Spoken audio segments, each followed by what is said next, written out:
If you search on Google Native American art, a series of stereotypical images may be presented.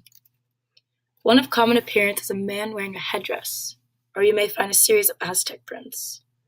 When it comes to paintings, it may be something related to nature or spirits. However, like any other culture, Native American artwork isn't limited to these stereotypes.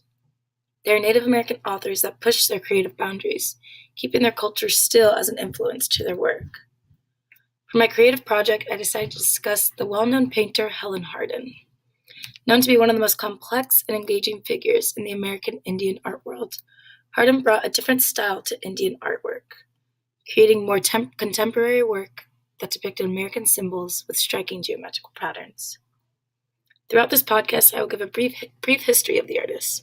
Her bringing up was a primary motivator to her work, as well as discuss 3 of her paintings that represent different stages in her art career.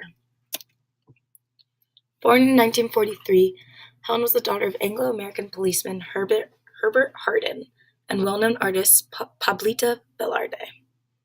Helen always felt emotional and cultural challenges of her mixed-race identity. As a young child, being considered a half-breed, Helen was forbidden to participate in dances and traditions in her mother's culture, and thus unable to create a solid identity for herself as a member of Pueblo society. On top of this, Hardin came from a very unstable home environment. Having her father left her family at age 13, Helen also faced constant emotional abuse from her unstable mother.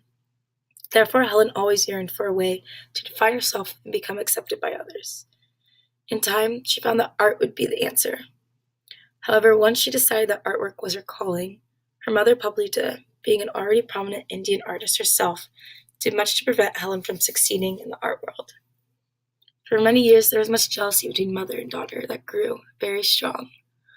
It wasn't until the late 1960s where Helen was able to find her full potential as an artist, when she was able to escape her mother's shadow and found the success of her artwork among the people of Colombia, where she was staying.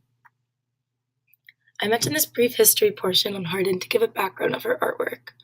Helen used art as an escape from her chaotic life.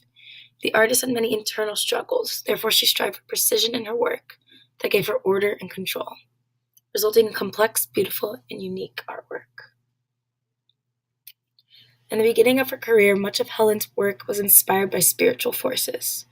The artist once stated, "A lot of my work has to do with fantasy and spiritual things, with giving a spiritual message." In fact, some of her work spiritually inspired others. Pictured here is one of Helen's early well-known paintings called Recurrence of the Spiritual Elements. Like most of her paintings, here all of Hardin's design elements are well coordinated and balanced.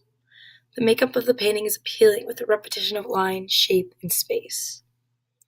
Hardin here uses repeated geometric forms and patterns, a trademark to her artwork, made with a ruler, compass, and protractor. She uses a variety of acrylics, and the painting consists of between 12 to 20 layers of paint. The spattered texture in the background harmonizes the overall image. Spirituality elements are revealed in this piece of Hardin's work. People are able to interpret this piece very differently. What stemmed the making of this painting was the beliefs of her Pueblo culture, being that they see the universe as a web of relationships and interdependent living things, including people, plants, animals, and spiritual beings. The painting Recurrence is a prime example of how Helen's cultural beliefs were main motivators for her production. As her artwork progressed, Hardin started creating paintings that represented a different value to her culture's beliefs, that being motherhood. Made in 1980, the painting Bountiful Motherhood, as displayed now, represents 2 aspects of motherhood from the Pueblo culture, Corn Mother and Mother Earth. The cultivation and consumption of corn was so central to her culture. For the Pueblo people, it is said that corn is so central that it is a living entity with a body similar to a man's in many respects. The people built its flesh into their own.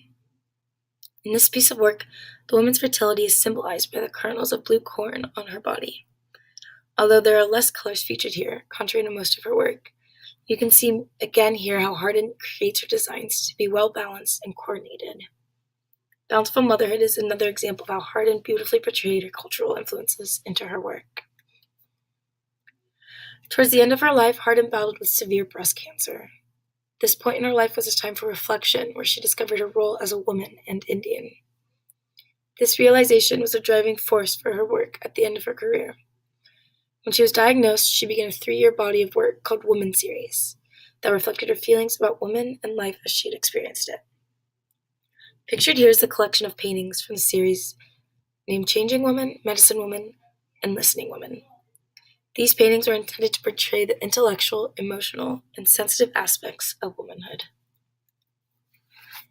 Towards the end of her life, Helen Hardin stated that she was becoming aware of herself as a woman and would always return in her paintings.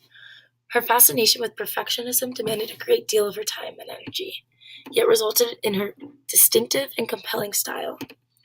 She is praised for uniquely incorporating cultural influences into geometrical and colorful works of art that many still admire today.